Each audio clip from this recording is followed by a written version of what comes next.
Bienvenidos, yo soy Paola Daces Sánchez y en esta ocasión hablaremos de las estructuras de las funciones mentales en la historia clínica. Sí, para comenzar, recordemos que la psicología es la ciencia que se encarga del estudio de la mente.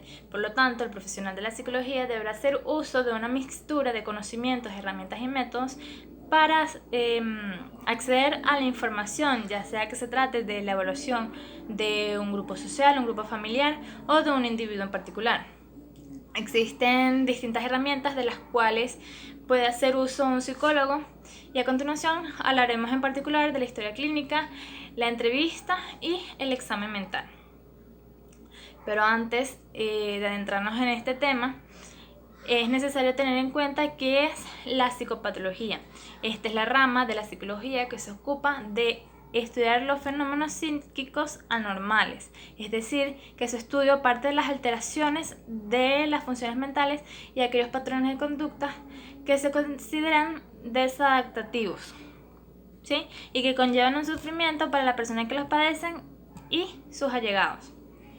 Entre las funciones mentales podemos encontrar, para mencionar algunas, la atención, la memoria, la sensopercepción, el lenguaje, entre otras que ya mencionaremos más adelante nuevamente, ¿sí?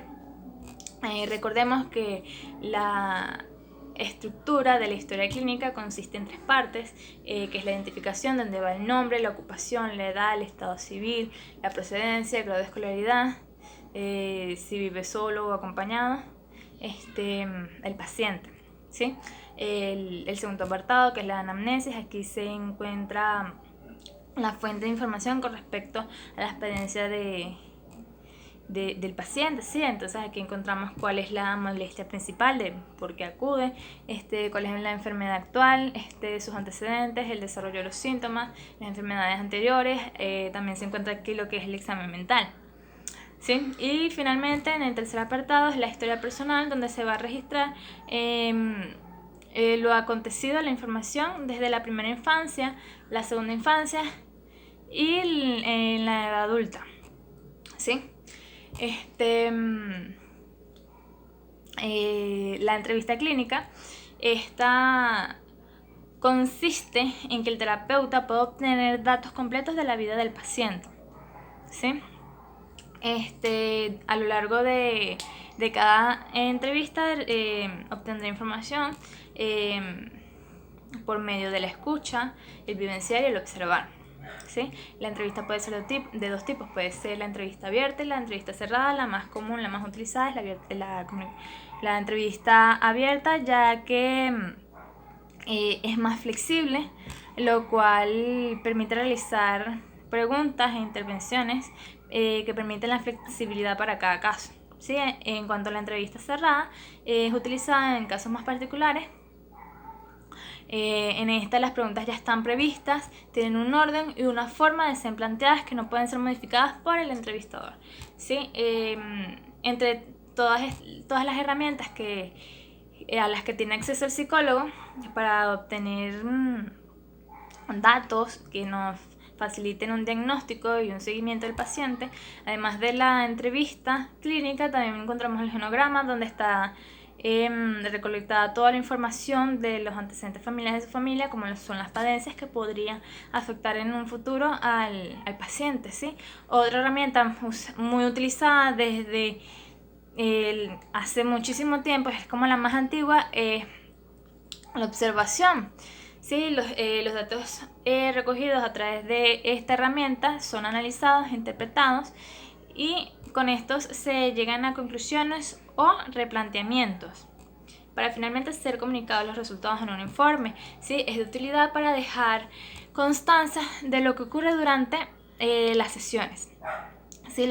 La autoobservación puede ser utilizada por el psicólogo cuando se le dificulta el obtener información por las herramientas ya mencionadas, ya sea porque el paciente está teniendo conductas encubiertas al respecto o como complemento a la información ya obtenida.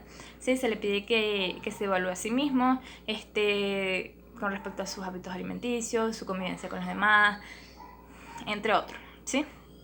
Por otra parte están las pruebas psicológicas, cuyo objetivo es obtener manifestaciones de las estructuras psíquicas de la persona. Por ejemplo, podemos mencionar lo que es el test de aptitudes diferenciales.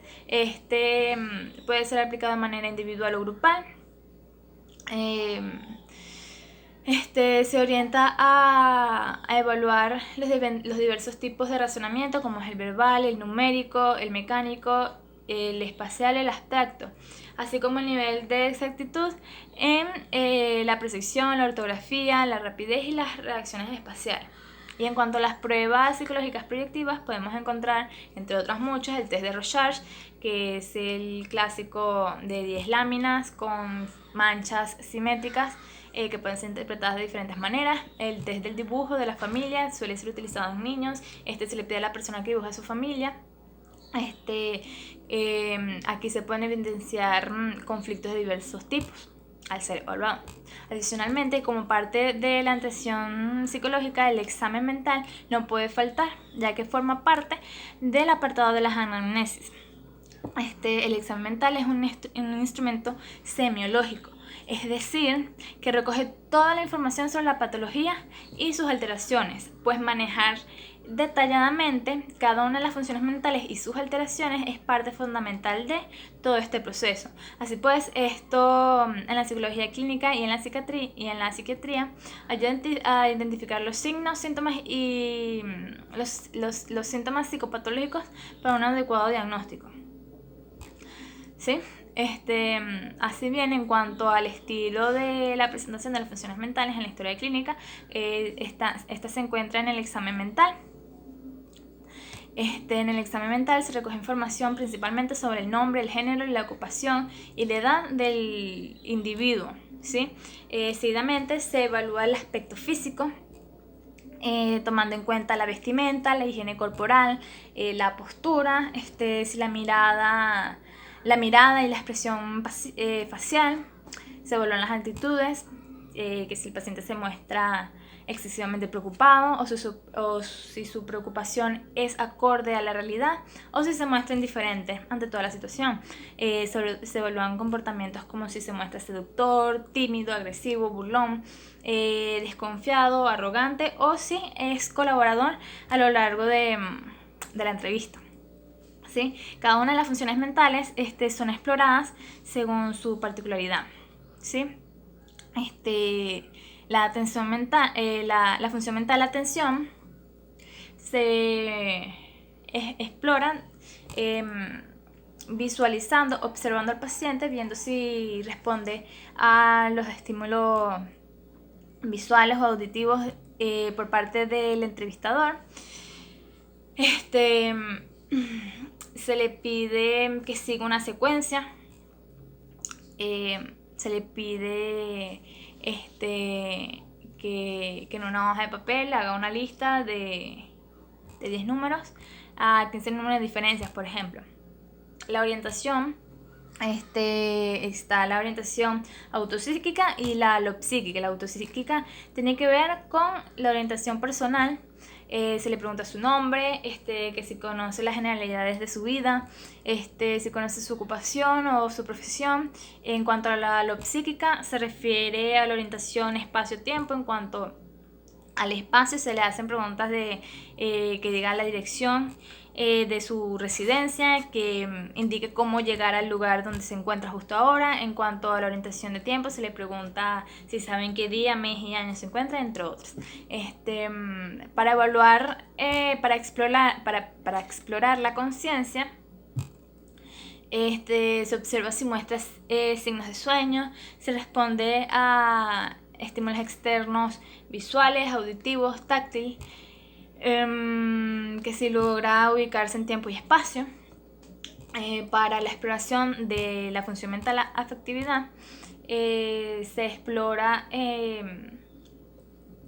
le pregunta al paciente qué emoción siente en ese momento y se evalúa si corresponde a lo observable, ¿sí?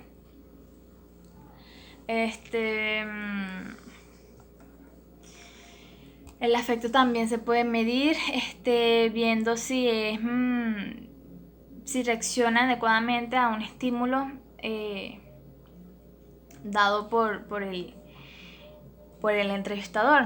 La función mental del pensamiento se evalúa observando si presenta fuga de ideas, si su discurso es coherente o superficial, si logra terminar una idea en sus oraciones, si es capaz de construir oraciones, si cree que es engañado o si tiene ideas fantásticas sobre sí. Y se va explorando todo lo largo de la consulta. Sí, la memoria se evalúa preguntándole su nombre, que si recuerda lo que sucedió antes de la entrevista, si recuerda de qué color es su ropa interior. El sueño, en cuanto a la función del sueño, se le pregunta si tiene algún ritual antes de dormir, que si se le dificulta conciliar el sueño, si suele tener pesadillas, insomnio, sonambulismo. En cuanto al lenguaje, recordemos que el lenguaje abarca lo que es verbal, escrito, expresivo. Se le da una serie de... Se le hace una serie... ¿Cómo es? Se le hace una serie de preguntas, por ejemplo, que muestre dónde está su nariz, para ver si comprende lo que se le está pidiendo. Se le pide que interprete sonidos. También se toma en cuenta si omite palabras a lo largo de su discurso, entre otras. Para evaluar la sensopercepción se explora teniendo en cuenta lo que son las ilusiones, las alucinaciones visuales y auditivas, entre otras. Y con respecto al juicio, para explorarlo se suele utilizar situaciones hipotéticas. Por ejemplo, se le puede decir a la persona, si consigue un sobre en la calle, ¿qué es lo que hace? Lo manda al correo o si lo lee. De esa manera se puede evaluar el juicio. Entonces, durante todo el proceso de evaluación clínica en cada encuentro, es importante que se desarrolle el rapport. Esto es la capacidad que tiene el psicólogo de desarrollar un vínculo de confianza con el paciente para que se sienta con la libertad de comunicarse y compartir datos importantes de su vida y lo que le aqueja de manera honesta. Como parte de esto, también es muy importante asegurar y mantener la confidencialidad a lo largo de toda la entrevista. ¿Sí? Entonces es importante conocer todos los aspectos con respecto al tema para ser un buen profesional. Gracias por su atención. Hasta la próxima.